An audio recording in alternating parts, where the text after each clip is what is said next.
Shabbat Shalom, mis hermanos. Muchas gracias por estar aquí y saludamos, bueno, ya como saludamos a todos los que están presentes y a los que después tengan la oportunidad, si es posible, de ver esta grabación u oírla al menos. Y, y bueno, los saludamos, mandamos abrazos y que Yahweh los bendiga.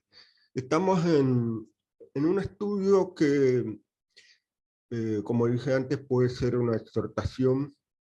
Así que vamos a hablar hoy de dos caminos. Como pueden ver en lo que están viendo la imagen de la presentación, ahí hay un camino que viene y se bifurca, se divide, ¿no? Esto pretende graficar lo que nos ha pasado a muchos de los que estamos aquí, ¿no? Que veníamos por un camino que puede ser en una religión o en creencias que eran erróneas, que no eran completamente correctas, que nos habían enseñado errores, engaños, y o también puede ser no necesariamente ser parte de una religión, sino que también puede ser un camino que sea de no creencia, de no tener fe, como les pasa a muchos en el mundo. Y cuando llega el conocimiento de la palabra de Yahweh, que es la Torá, la Torá no en el sentido de solamente de lo que son los mandamientos dados en el monte Sinaí, la ley conocida como la ley, sino que como se estudia, la Torá se estudia sin los primeros 5 libros, que son desde el Génesis hasta el Deuteronomio, donde ahí hay Torá, hay instrucciones de Yahweh, ya desde el comienzo, incluso el Shabbat es una de las primeras instrucciones dadas y que comenzó a guardarse desde el principio. Y cuando se tiene ese conocimiento, entonces se llega a un punto, como estamos viendo en la imagen, una bifurcación. Se divide el camino en que veníamos y encontramos una opción de dos caminos. Un camino que es seguir según la Torá, según la palabra de Yahweh, tratando de hacer, mejor dicho, su voluntad, y otro camino que es contrario a él, al anterior, es según el mundo. Eso para entender por dónde va a ir un poco este estudio. Entonces, vamos ahora a mostrar un poco esos dos caminos. Comenzamos con las primeras diferentes formas de caminar. Caín y Hebel, o Abel. ¿Qué dice la Escritura? Dice, el hombre se unió en Génesis 4. Aquí voy a correr algo. Bien. El hombre se unió a su mujer Jawá, Eva, y ella concibió y dio a luz a Caín, que significa crear, diciendo, he creado un varón con la ayuda de Yahweh. Después dio a luz a su hermano Hebel, que significa vapor. Hebel llegó a ser pastor de ovejas. En hebreo se dice roé son. Y Caín llegó a ser agricultor, según la traducción de Lavín. Esta palabra agricultor es la traducción de dos palabras hebreas que se menciona, se dice fonéticamente, Ober Adamá, perdón, Ober Adamá. Es decir, literalmente lo que significa esa palabra Ober Adamá es eh, siervo de la tierra. Labrador también se puede traducir labrador de la tierra, pero hay otra cosa más profunda detrás de esa aplicación o esa ocupación. O ver también puede traducirse en otras ocasiones como siervo o esclavo. Por eso ahí, de acuerdo a las características de Caín, como vamos a ver ahora, puede traducirse como la ocupación de trabajar la tierra, pero también hay algo escondido, un pensamiento profundo, que tiene que ver con ser esclavo de la tierra, y otra, lo que significa, ¿no? Ser esclavo de la tierra, como lo vamos a ver ahora. En cambio, Hebel se dedicaba a pastorear ovejas. Este pastoreo de ovejas es algo que se va a heredar la ocupación, específicamente en el pueblo de Israel. Entonces dice en Génesis 4:3, después de algún tiempo Caín trajo una ofrenda a Yahweh del fruto de la tierra, y Hebel por su parte trajo lo más selecto de las primicias de su rebaño de ovejas. ¿Qué sucedió? Esto para que vean, acá ya había un mandamiento, porque no era que le trajeron porque se les ocurrió, no, había un mandamiento de traer una ofrenda, que eso está implícito. ¿Qué sucedió? Yahweh le prestó atención a Hebel y su ofrenda, pero a Caín y su ofrenda no le prestó atención. El resultado, Caín estaba muy enojado y puso mala cara. La diferencia entre estas dos ofrendas no está en que si trajo un manojo selecto de una cosecha y le gustó más a Yahweh lo más selecto de una oveja. Tiene que ver justamente con esto que está escondido aquí. A ver si aquí están viendo el puntero del ratón, lo que apunta profundamente Ober Aramá. Tiene que ver con lo material, tiene que ver con la disposición de la persona con respecto a la carne, como si estuviera Pablo o aplicando la enseñanza de Pablo. Aquí no fue aceptada la ofrenda de Caín porque él tenía su modo de presentarse ante el Todopoderoso, que lo conocían, pero de una forma materialista, esclavo de su carne, porque esto también Aramá, tiene que ver con Aram. Aquí ven, Aleph, Dalet, Mem, Aram, está aquí. Se le llamó Aram, dice cuando fue creado, porque del Aramá fue creado. Entonces, Aram tiene lo que nosotros heredamos de Aram, esa posibilidad, sobre todo después de que pecó, la posibilidad de ser arrastrado por las pasiones carnales, y si uno no trabaja eso, como lo hizo Hebel, eso es lo que representa Hebel, al estar en relación con los animales, uno tiene otra disposición. Entonces, ¿qué pasó? Como expliqué recién, ¿por qué no lo aceptó? Porque como enseña Pablo, y ahí dice en Gálatas 5:19, ahora bien, las obras de la carne son evidentes, estas son fornicación, impureza, desenfreno, atención, idolatría, hechicería, enemistades, pleitos, celos, ira, contienda, disensiones, partidismo, envidia, borrachera, orgías, cosas semejantes a estas, de las cuales le advierto, dice Pablo, como ya lo hice antes, que los que hacen tales cosas no heredarán el reino de los cielos. Esto es lo que estaba mostrando Caín. Atención con los micrófonos, por favor. Gracias. Esto es lo que estaba mostrando allí Pablo, dan a entender qué tenía Caín. Entonces, sigue diciendo el pasaje de la Escritura. Yahweh le dijo a Caín, ¿por qué estás enojado y pones tan mala cara? Seguramente si obraras bien, pondrías buena cara. Eso es lo que hizo Hebel, obró bien. Pero si no obras bien, como dice Pablo, si te dejas arrastrar, si eres esclavo de las obras de la carne, entonces el pecado te acecha a la puerta para dominarte. Ahí está lo que dice que era Caín.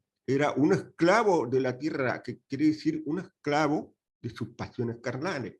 Está ahí el pecado para dominarte. Sin embargo, tú puedes dominarlo a él. Eso es lo que muestra Hebel. Ahí está dos clases de personas, dos clases de pararse ante Yahweh.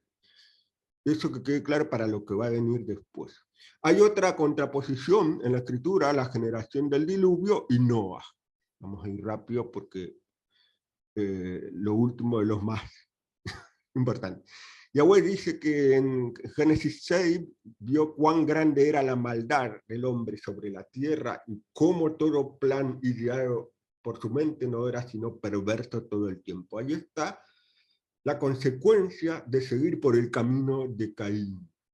Cuando uno está dominado por las pasiones carnales o por la carne, y no le dedica al espíritu, como dijo Hebel, entonces el colmo es que todo lo que uno piense es algo perverso, se deja arrastrar por lo perverso, o por lo que es incorrecto, o lo que es mundano. Entonces apareció alguien que traía alivios, decía en 6:8 Génesis. Pero Noah, que significa alivio, alcanzó el favor de Yahweh. Esta es la descendencia de Noah. Noah fue un hombre recto, fue intachable en su época. Noah caminó con Elohim. En hebreo dice algo muy, muy particular. Siempre es recomendable aprender hebreo, o al menos que gente aprenda hebreo y transmita las enseñanzas que hay allí en ese lenguaje tan hermosas. Dice, Noah caminó con Elohim, del verbo halach, un verbo muy, muy famoso. Y ahí dice, Hikhalech Noah. En hebreo se dice, Hikhalech Noah. ¿En qué estado está ese verbo? En estado autorreflexivo. Es decir, el caminar de Noah no fue simplemente impulsarse hacia adelante. Esto es lo que está diciendo en hebreo, es, no, Noah caminó con Elohim. ¿Qué quiere decir? Que Noah iba viendo dónde, eso es lo que trata de transmitir el hebreo, dónde ponía sus pasos. Pensaba antes de dar un paso, si, es decir, antes, quiere decir antes de hacer una acción, si esa acción era correcta y era de acuerdo a la voluntad de Elohim, de Yahweh. Eso es lo que quiere decir, y que ese mismo verbo, esa misma forma del verbo, la va a tener Abraham. Abraham va a hacer un hikhalech, es decir, caminar, pero caminar haciendo la voluntad de Yahweh. Entonces, aparece el verbo Noah, proviene de la raíz hebrea naham, que se traduce de distinta manera, suspirar, respirar fuertemente, pero se puede entender como alivio o aliviarse a sí mismo, y entre distintas aplicaciones es pesar, pero pesar en el sentido no de pesar de tristeza, sino que de meditar, de reflexionar, porque este mismo verbo, esta misma raíz, está antes, no lo puse para abreviar, cuando Yahweh vio la maldad y luego del versículo 5 dijo que contempló el haber creado al hombre. Es decir, ahí cuando dice contempló, sopesó, se usa ese mismo verbo naham. Pero fíjense que alivio es justamente lo que está relacionado con el caminar. A ver si se entiende. El alivio es porque Noah camina tratando de hacer la voluntad de Elohim, y eso lo transforma en un hombre recto. Por lo tanto, ese alivio es un alivio tanto para Yahweh, que comienzan a hacer su voluntad, y también alivio para el hombre mismo, porque eso es lo que estamos llamados y somos llamados a hacer de parte de nuestro todopoderoso Yahweh, a caminar según su voluntad. No como la generación del diluvio, que hacía lo que quería.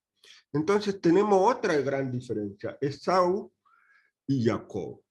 Algo muy semejante Esaú con Caín, cuando se le acercaba, dice en Génesis 25-24, se le acercaba el tiempo de dar a luz, había gemelos en su tiempo, en su vientre. El primero salió rojo, todo como un manto velloso, así que lo llamaron Esaú.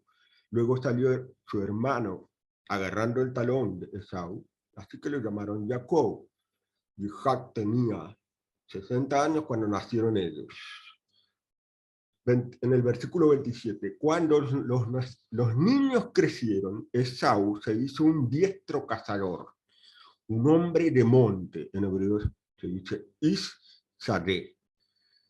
Pero Jacob era un hombre manso que se quedaba en el campamento. En hebreo, eso es lo que está subrayado, hombre manso que se quedaba en el campamento. Se dice Ish-Tam, Yosef o Halim. Aquí tenemos otra diferencia, como era Caín y Hebel. Caín vuelve a estar representado en Esaú y Hebel en Jacob. ¿Cuál era la gran diferencia? Esaú era diestro cazador, él tenía contacto con los animales, pero el contacto con los animales era que tenía que usar la violencia para, generalmente la violencia para cazarlos, y le llevaba a su padre también para comer. En cambio, y ese hombre de monte tiene mucha relación con ser esclavo de la tierra. Y Saré, hombre de monte, hombre que tiene que ver con la tierra y la naturaleza, tiene mucha relación con ser Ober Adamá, o sea, esclavo de la tierra. En cambio, Jacob tiene Istam, está relacionado con Roechon, que es el hombre manso. También, ojo que no puede traducirse aquí, una de las traducciones posibles es completo, íntegro, no puede traducirse en este momento ni en otro momento, porque Jacob no era perfecto, era manso, en contraposición con lo violento, lo hiperactivo de su hermano Esaú, que siempre quería ser libre y andar haciendo lo que quería por la naturaleza. El hombre Jacob manso se quedaba en el campamento. El campamento, Ojalim. Esta palabra Ojalim es clave. ¿Por qué? Porque va a estar relacionado con lo que viene después, con Mosé. Mosé tenía el encuentro con el Todopoderoso para recibir sus mandamientos.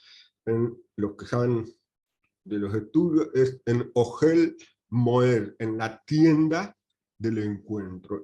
Ojalim, el campamento, tiene que ver con esa tienda del encuentro. Jacob tenía un encuentro con Yahweh en mansedumbre, dedicaba tiempo, y por supuesto que Jacob era también pastor de ovejas.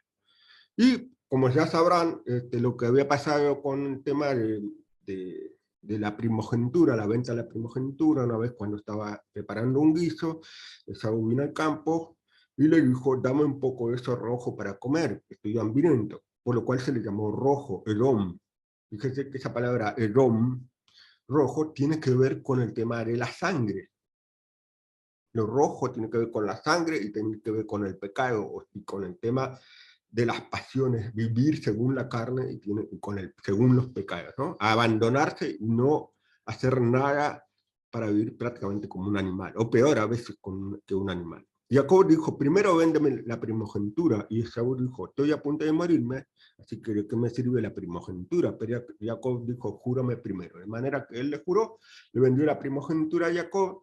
Jacob entonces le dio a Esaú pan y guiso de lentejas, comió, bebió, luego se levantó y se fue. Y así Esaú menospreció su primogenitura, lo que significa es que, como dijo Pablo, ¿no?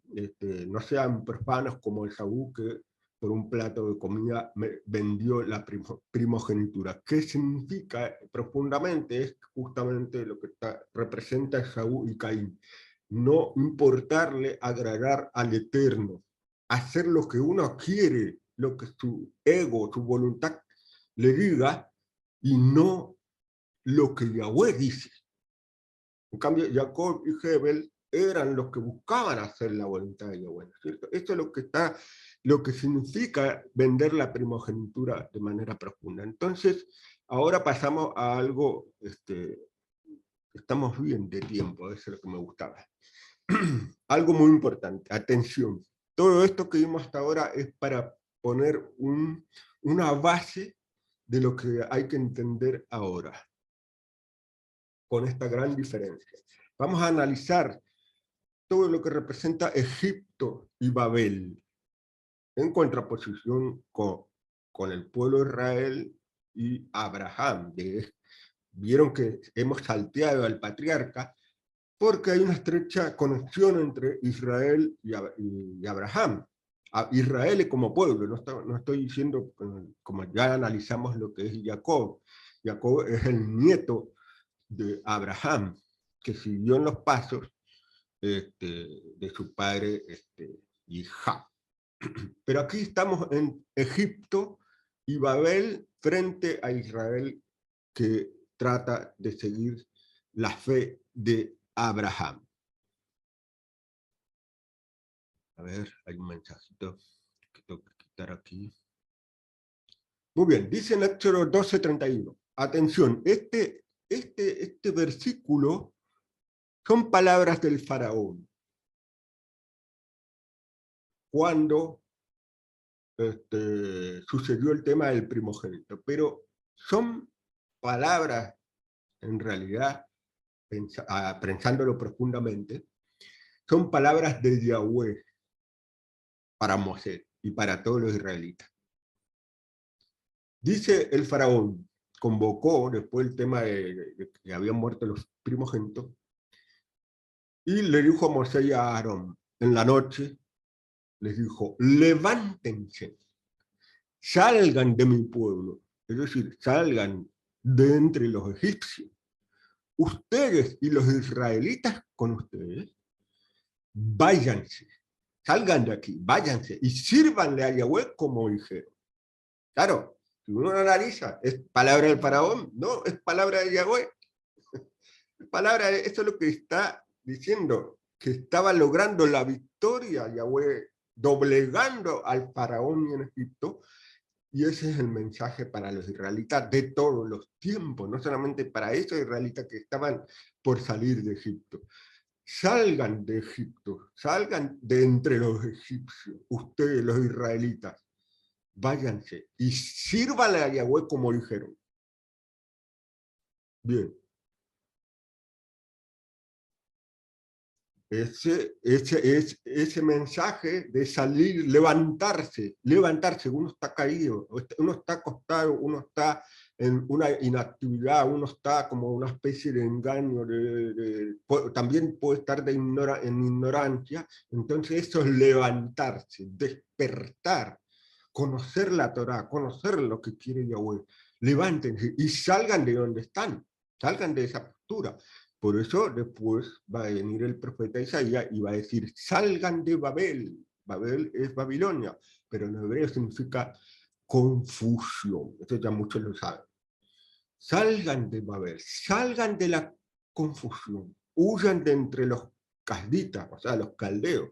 Declaren esto con un gran clamor, anúncienlo, difúndanlo hasta el extremo de la tierra. Fíjense cuán profundo es este llamado, que hay que difundirlo en toda la tierra, y todo lo que significa. Por eso Egipto y Babel van de la mano. Ahora vamos a ver de dónde hay que salir.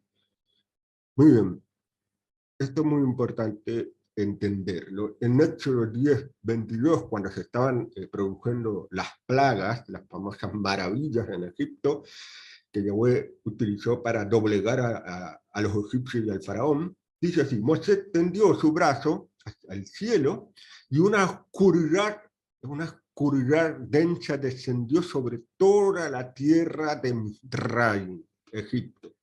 Por 3 días la gente no se podía ver unos a otros, y por 3 días nadie se pudo levantar de donde estaba, pero todos los israelitas disfrutaban de luz en sus moradas. La oscuridad. Cuando uno hay una forma de entenderlo. Si uno hace una prueba en una habitación donde no entre ningún rayo de luz y apague completamente y no se puede ver nada y es todo oscuridad, ¿qué es lo que sucede? Uno no sabe dónde ir. Lo único que tiene que hacer es palpar. Pero aún así, palpando los lugares, uno puede golpearse una pierna, hasta puede golpearse la cabeza y todo. ¿Por qué? Porque no sabe dónde ir. Está en permanente confusión. No puede haber a otra persona que le diga por aquí, ven. Prácticamente lo que hace es que uno se quede donde está, porque no puede ir a ningún lado. Y tiene miedo de tropezar, por supuesto. Y ahí dice, los israelitas disfrutaban de luz en sus moradas. Siguiendo, ¿qué hacen los israelitas? Tratan de hacer la voluntad de Yahweh. Cuando uno trata de hacer la voluntad de Yahweh, entonces se ilumina el camino. Como dice David, lámpara es a mis pies tus palabras, ilumina el camino. Pero si no, cuidado, porque la luz, la oscuridad, cuando se apaga la lámpara, cuando no hacemos lo que Yahweh dice, se apaga la lámpara, se apaga la luz, y entonces viene la oscuridad, viene la confusión. Eso es, la confusión está en la oscuridad. Eso es algo clave. Y en el último libro profético, Revelación, Apocalipsis dice algo como dijo el profeta Isaías, ¿no? Proclamó potente voz diciendo, ha caído Babel la grande, se ha convertido en habitación de demonios, refugio de todo espíritu inmundo. Refugio de toda ave inmunda y aborrecible, porque todas las naciones han bebido el vino de la furia de su fornicación. Los reyes de la tierra han fornicado con ella y los comerciantes de la tierra se han enriquecido con la potencia de su lujosa sensualidad.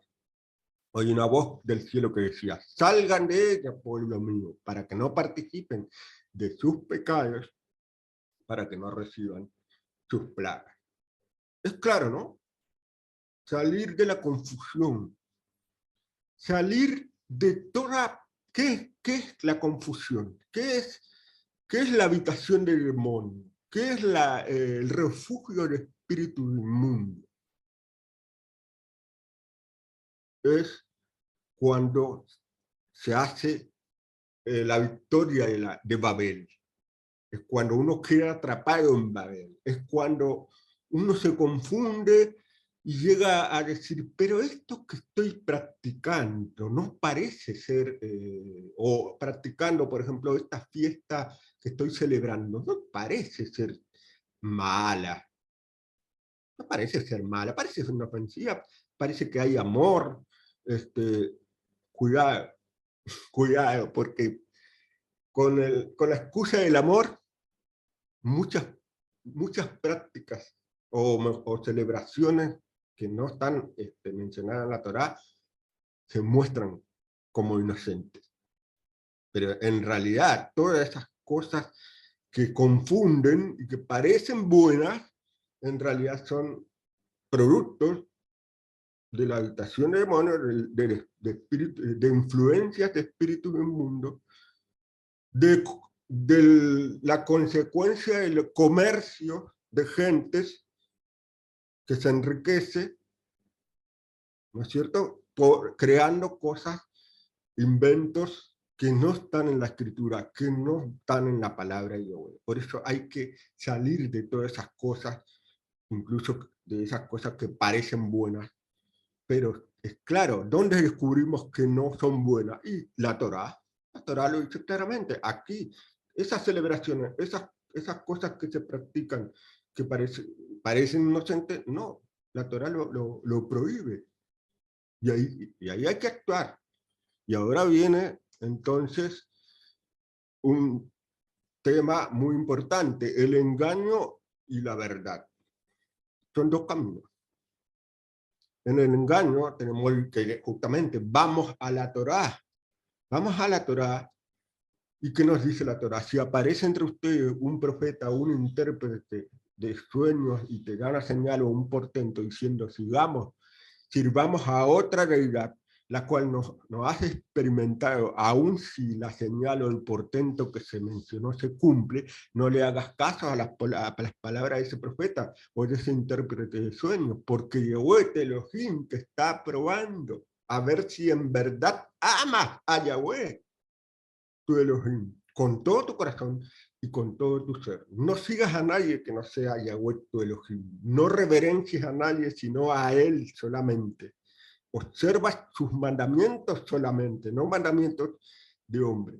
Y haz caso solamente a sus órdenes. No sirvas a nadie que no sea Él y aférrate a Él. Miren cuántas veces repite en ese último versículo: obedécele a Él, haz lo que Él dice. No te dejes confundir, no te dejes atrapar por la confusión de que si está bien o está mal. Hay una prueba constante. En el mundo encontramos pruebas constantes de personas que enseñan diversas clases de cosas, algunas con el interés de hacer bien, y a veces tienen éxito en algunas prácticas que se puedan hacer, como dice ahí el profeta, dice, si se cumple el portento, si la señal o portento se cumple, no le hagas caso, porque está haciendo algo prohibido. No tiene relación en el resultado si es bueno o malo para una persona. Directamente no se puede aceptar. Lo mismo que en una celebración. Estamos hablando en función de las celebraciones que vienen. Hay una celebración donde está el amor, todos los familiares se juntan. Pero esa celebración tienen que analizarla. ¿De dónde viene esta celebración? No podemos celebrarla por costumbre. Eso es salir de Babel. Ver, analizar, investigar de dónde viene esa celebración. ¿Viene de la Torá? No viene de la Torá. Viene del paganismo. Lo dijo la Iglesia Católica. Navidad. Era una fiesta pagana, romana.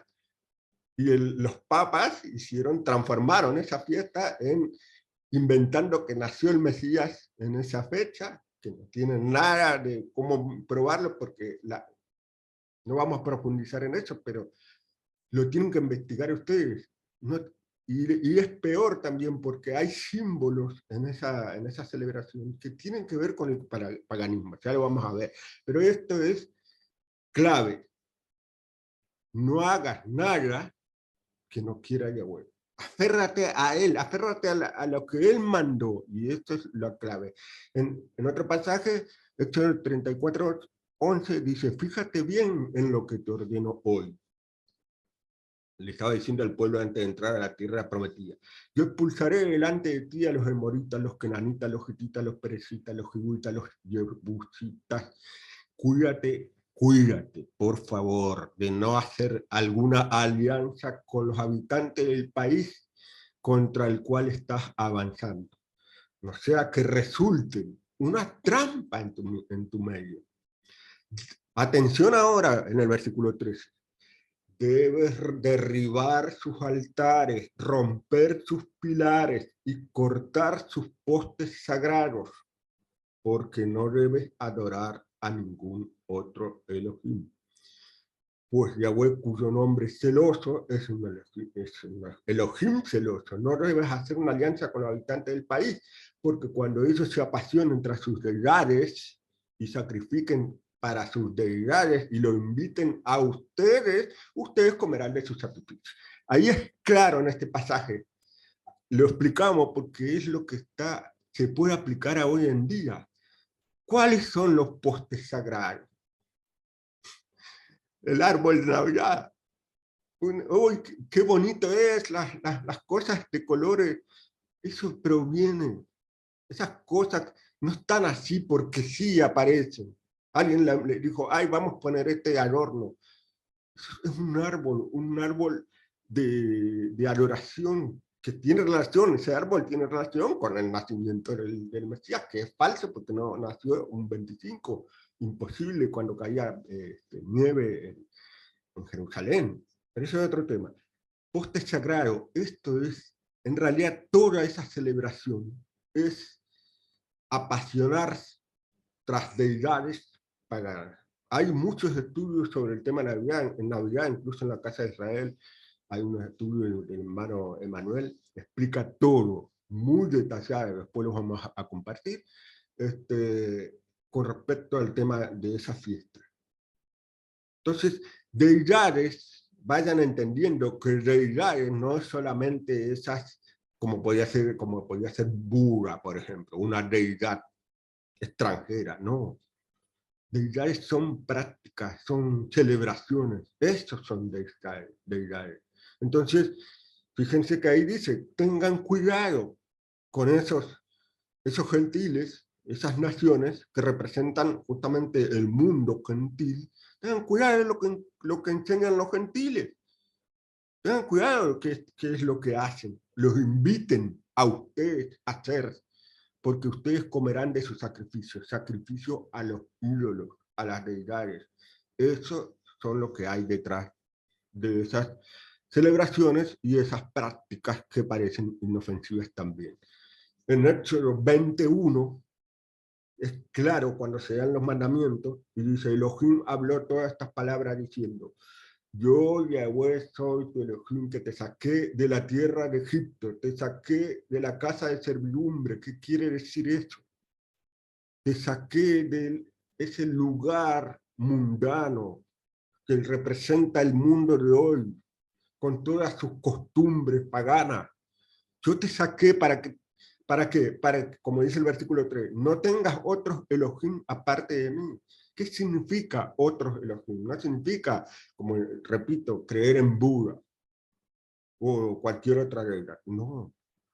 Poderes y significa no tengas otras creencias o creencias en cualquier conocimiento que esté prohibido por la Torá. Creencias o que se celebre algo que esté prohibido, que no esté evidenciado en la escritura. Esos son Elohim, porque Elohim también son poderes, significa poderes. El único Elohim, el todopoderoso y el único todopoderoso poder absoluto es que es lo que debe prevalecer es la palabra de Yahweh. Yahweh es su palabra. Pero Él nos saca a nosotros de Egipto, de Babel, de la confusión, a través de su palabra, nos da vida a través de su palabra, nos da luz, nos ilumina el camino para que vayamos rectamente por la palabra y no desviarse, como dice la Torá, ni a la derecha ni a la izquierda. Entonces, esa es la invitación. ¿Vamos a seguir haciendo lo mismo o vamos a cambiar realmente? Este puede llegar a ser un proceso, no es algo que se puede lograr de la noche a la mañana, es un proceso. El que entran en la fe hebrea tiene que ir puliendo muchas cosas, como por ejemplo, y aquí hablo un paréntesis, el tema de la Navidad. A muchos les cuesta porque no están seguros en sí mismos de que es una práctica prohibida. Entonces, también están por ahí influidos porque le dicen cómo te apartas de la familia, ahora te haces fanático, te judaizas, cuando el Mesías enseña el amor, tú te apartas. Entonces, todas esas cosas sí puede llevar un tiempo. Lo principal es que uno esté completamente convencido en su mentalidad, esté claramente convencido, con firmeza de que eso es algo que no lo permite Yahweh. Cuando uno llega a esa firmeza, entonces tranquilamente puede decir, ya no celebro más y por favor los familiares me tienen que respetar. Pero repito, eso puede llegar a tener un tiempo de proceso para ir asimilando el cambio, justamente, para ir desacostumbrándose de esas cosas que eran erróneas. Entonces, dice, atención con esta parte, después de lo que había pasado en Siquem, recuerdan lo que estudian la Torá, que hubo una matanza de los hijos, de dos de los hijos de Jacob. Resulta que robaron ídolos de esa ciudad. Entonces, ¿qué le dice a Jacob Elohim? Levántate, sube a Betel, quédate allí y edifica un altar a Jael que se te apareció cuando estabas huyendo de tu hermano Esaú. Así que, ¿qué hizo Jacob después de lo que había pasado? Que era el riesgo de que fuera destruida esa familia por la masacre que habían hecho en esa ciudad Siquem. Jacob le dijo a su familia y a todos los que estaban con él: desháganse de las deidades extranjeras que hay en su medio, purifíquense, cámbiense de ropa. Miren qué palabra, ¿no? Si no es una palabra muy profunda. ¿Acaso tenían la ropa sucia y simplemente tenían que cambiarla, ponerse ropa limpia? ¿O hay algo más ahí profundo? Venga, subamos a Betel y edificaré allí un altar a Jael, que me respondió cuando yo estaba en angustia y ha estado conmigo donde quiera que he ido. Así que Jacob llegó a Luz. Luz, esto es Betel, en la tierra de Canaán, él y todas las personas que estaban con él. ¿Qué aprendemos aquí? Betel significa casa de Elohim. Y fíjense, levante, y Jacob le está diciendo a toda la familia que se iba a transformar el pueblo de Israel. Es una palabra para hoy. Levántense. Es como cuando salgan, levántense, decía el faraón, levántense, salgan de aquí de Egipto y vayan a servirle a Yahweh. Aquí también, levántate, sube, ve a la casa de Elohim, que no es un lugar, es un estado espiritual. Pero antes, ¿qué había que hacer? Eliminar las deidades extranjeras. Otra vez, deidades extranjeras no significa Buda, ni lo que ustedes, no significa, como hacen en el catolicismo, postrarse ante imágenes. Eso son cosas evidentes, evidentes son. Pero hay otras cosas que son más sutiles y que representan deidades extranjeras. Cualquier práctica, cualquier celebración que parezca muy bonita y muy amable e inofensiva, puede ser una deidad extranjera. Por eso hay que quitarlas, hay que purificarse. ¿Cómo? Haciendo realmente lo que quiere Yahweh. Y cambiar la ropa es una metáfora para comenzar a obedecer. Cambiar la ropa es quitarse la desobediencia, quitarse la rebeldía y comenzar a obedecer. Cuando uno cumpla ese paso, entonces uno puede llegar a luz, es decir, a la casa de Elohim. La luz, uno puede salir de esa oscuridad que causa la confusión. Cuando se hace lo que dice la Torá, se termina la confusión. No se piensa, pero no, pero esto parece bueno, una buena acción. No, si ahí dice clara la Torá, eso no se puede hacer y no se debe hacer. Entonces uno sale de la oscuridad. Y dicen en 34, fíjate bien lo que te ordeno hoy, a eso está en lo anterior, ¿no? Ya fue lo anterior. No debes hacer ninguna alianza con las costumbres paganas. No debes adorar a ningún otro Elohim porque, repito, el Yahweh es un Elohim celoso. Es decir, ¿qué quiere decir celoso? Que está constantemente preocupado por las cosas que hacemos, que no quiere que nos quiere que nos caigamos, que nos golpeemos porque estamos en la oscuridad, en la confusión.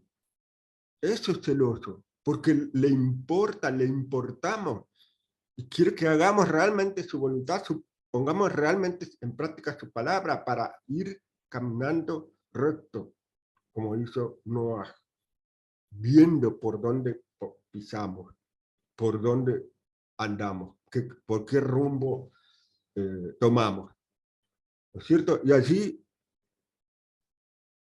dice claramente, no hay que hacer alianza con los habitantes, no hay que hacer alianza con toda creencia que aparezca, sobre todo también cualquier conocimiento nuevo que parezca realmente una maravilla que puede ser enviado por el Yahweh. Cuidado, porque puede parecer inofensivo, pero hay que ver, orar mucho y ver. Yahweh escribió allí cosas claras para que podamos entender que son muchas cosas que parezcan inofensivas, pero no son prohibidas. Lo mismo en cuanto a las celebraciones. Es claro, Yahweh, ¿qué es lo que quiere celebremos? Está, Levítico 23. Eso es lo que quiere que celebremos. Está ahí la Navidad, está Año Nuevo, o cualquier Año Nuevo, no hay nada. Está ahí todas las fiestas, las 7 grandes fiestas. Si nos enseñan otra cosa, cuidado, no es lo que quiere Yahweh. Y entonces, ¿cómo nosotros logramos hacer lo que quiere Yahweh? Como dice en Levítico 27, ustedes deben consagrarse, que en hebreo, consagrarse en hebreo significa apartarse. Literalmente significa apartarse. Ustedes deben consagrarse y ser consagrados. Es decir, literalmente estoy diciendo, ustedes deben apartarte y estar apartados. ¿De qué? La gran pregunta, ¿no? De lo que estamos diciendo hasta ahora. Apartarse de todas las deidades extranjeras y todo lo que simboliza las deidades extranjeras. Es decir, apartarse, en pocas palabras, de lo que de todo de lo que Yahweh no ordene en su Torah. Por eso dice ahí, porque yo, Yahweh, soy Elohim, yo soy Elohim. Cuidado, no tengas otros poderosos, no tengas otras creencias que enseñan en el mundo, por más buenas, por más que incluso tengan resultados buenos. Cuidado, todo lo que tenga relación con la posibilidad de ser una idolatría, de que haya comida en honor a ídolos, como podría ser la Navidad, o que pueda ser una práctica que tenga que ver con relaciones con el tema de herejía. Todo eso es Elohim, aparte de lo todopoderoso. Es decir, hacer lo que no quiere Yahweh. Y dice, deben observar fielmente mis leyes. Yo, Yahweh, los consagro, es decir, yo los aparto, yo los escogí a ustedes. Ustedes son mi pueblo de Israel. ¿Cómo pueden hacer cosas que hace el mundo? Ustedes no pueden estar confundidos en el mundo. Ustedes tienen que ser distintos. Estamos llamados a ser distintos al mundo. Esa es la gran enseñanza que está diciendo en Levítico 27 y 8. Y en otra parte dice, que no la puse aquí, es sean santos, porque yo soy santo. Santo en el sentido de consagrado es apártense de lo que hace todo el mundo, mundanamente, porque yo estoy apartado. Fíjense que cuán apartado está Yahweh del mundo, que nosotros tenemos que imitar. No es que vamos a ir a vivir a otro mundo o tenemos que ir a una isla, no. Apartarse en la forma de actuar dentro del mundo, conviviendo con los demás, pero haciendo una clara diferencia.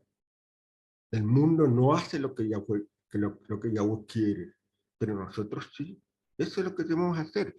Y finalmente, esta sí, hacia el final y estamos bien terminando, hay que tener cuidado y estar atento.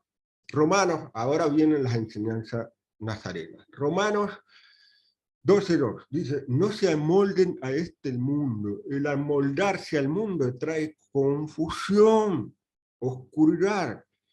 No se amolden a este mundo, más bien transfórmense por la renovación de su entendimiento, de modo que puedan, atención, renuévense la mente, el pensamiento, de modo que puedan discernir cuál sea la voluntad de Elohim, lo bueno, lo agradable y lo íntegro. Esta frase de Pablo es tan profunda que prácticamente resume qué es la fe que tenemos que tener.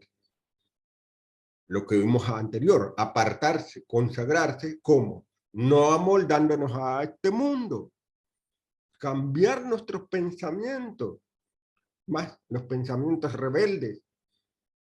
Y cuando sucede la consecuencia de apartarse de las acciones del mundo que traen confusión, entonces podemos discernir cuál es la voluntad. Y la voluntad de Elohim está en la Escritura.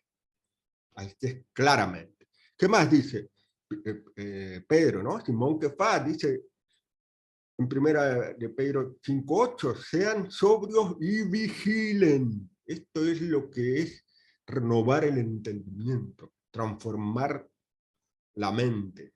Eso es estar sobrio y vigilar, es decir, investigar qué cosa puede ser buena y qué cosa puede ser mala.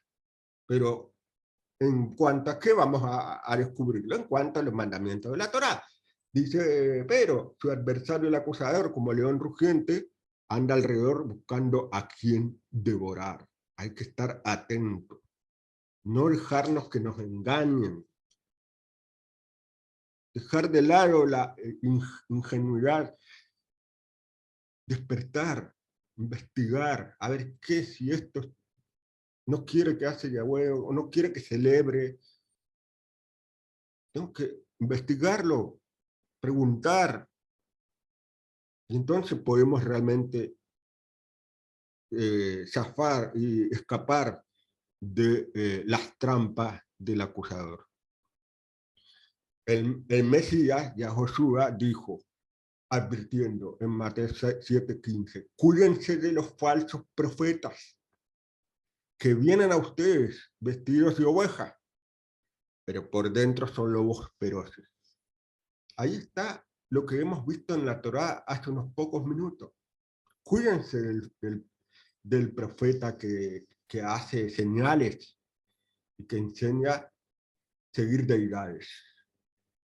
Y esta no solamente se trata de personas, falsos profetas, vestidos, lobos vestidos de ovejas. No solamente se refiere a personas, se refiere también a conocimientos, prácticas, celebraciones son paganas y se visten paganas. Esos lobos quiere decir que son cosas paganas prohibidas por Yahweh, y se visten, se aparecen como si fueran ovejas inocentes, que pueden hacer creer que Yahweh las acepta, pero no, porque la Torá es clara, es clara.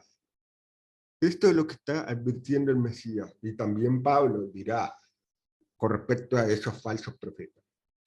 Porque los tales son falsos enviados, obreros fraudulentos, disfrazados como enviados del Mesías, del ungido. Y no es maravillarse, no es de maravillarse, dice Pablo, porque el Satán, el adversario, mismo se disfraza como mensajero de luz.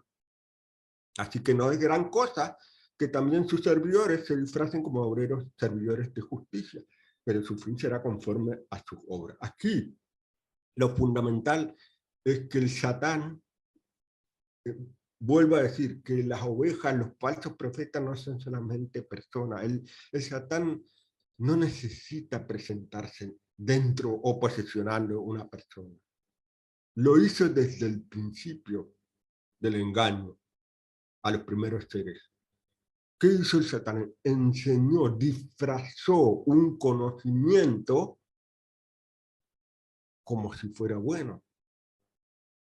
Cuando le dijo a la mujer, no morirán, sabe, dice, empezó a engañar, sabe Elohim, el Eterno, que cuando ustedes coman del fruto es una metáfora. Cuando ustedes reciben este conocimiento, van a ser como Elohim mismo. ¿Y qué es lo que engañó a la mujer? La fuerza del convencimiento argumental de ese ser. El Satán disfrazado de mensajero de luz. Son creencias, enseñanzas, apariciones de conocimiento nuevo. Eso se viste como algo bueno, pero es una operación del adversario para que uno pueda tropezar cayendo en la trampa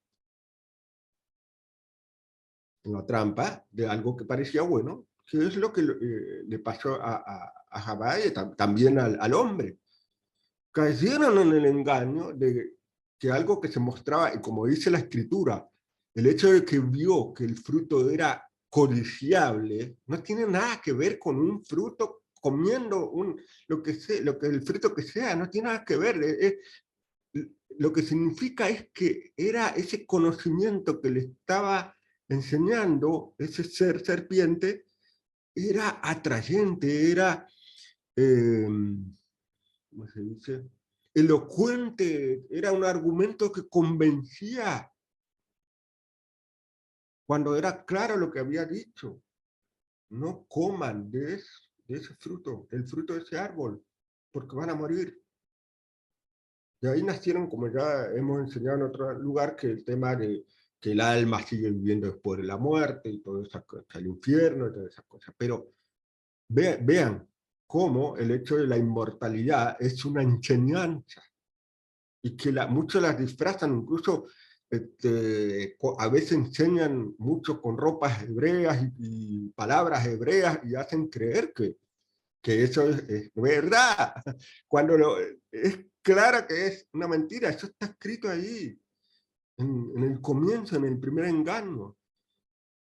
Y repito, que el Satán se disfrace de mensajero de luz, tiene que ver a nivel de enseñanzas, de conocimiento, de celebración, enseñanza, por ejemplo, de celebraciones que parezcan inofensivas, amorosas. No, es trampa. Cuidado, porque dijo el profeta Isaías, ay de los que a lo malo llaman bueno y a lo bueno llaman malo, que presentan las tinieblas como luz y la luz como tinieblas, que presentan lo amargo como dulce y lo dulce como amargo. Atención, ay de los que son sabios en su propia opinión, de los que son prudentes en su propio juicio. Hermano, es clarísimo lo que dice el profeta. Como dijo, como lo dice el Mesías, como lo dice Pablo, llamar a lo malo bueno, como por ejemplo todas esas leyes nuevas que están sacando, el tema de la homosexualidad, que uno nace así, todas esas cosas, y tantas leyes en contra de la Torá, que la llaman bueno, que ya le enseñan en las escuelas a los chicos. Eso es disfrazar el adversario como mensajero, y esos son lobos que se visten como ovejas, aquellos que tratan de manipular la escritura y acomodarlo a lo que una persona quiere, a lo que el ego le dice. Su propio pensamiento dice, no, pero esto tiene que ser así como yo digo. En vez de decir, no, no puede ser como yo digo, tiene que ser como dice Yahweh. Por eso dice, ay de los que son sabios en su propia opinión. La sabiduría viene de Yahweh y está escrita. Está claramente escrita para que nosotros no caigamos en el error de la imprudencia de basarnos en nuestros propios pensamientos. Como dice el proverbio, hay pensamientos, hay caminos que al hombre le parece justo, pero en realidad van a terminar en la muerte. Cuidado, con esas cosas. Cuidado en rebeldía, caer persistir en el engaño. Cuidado, ahí lo está diciendo Isaías. Cuidado, cuando dice ay, tiene que decir, cuídense de no caer en la sabiduría propia.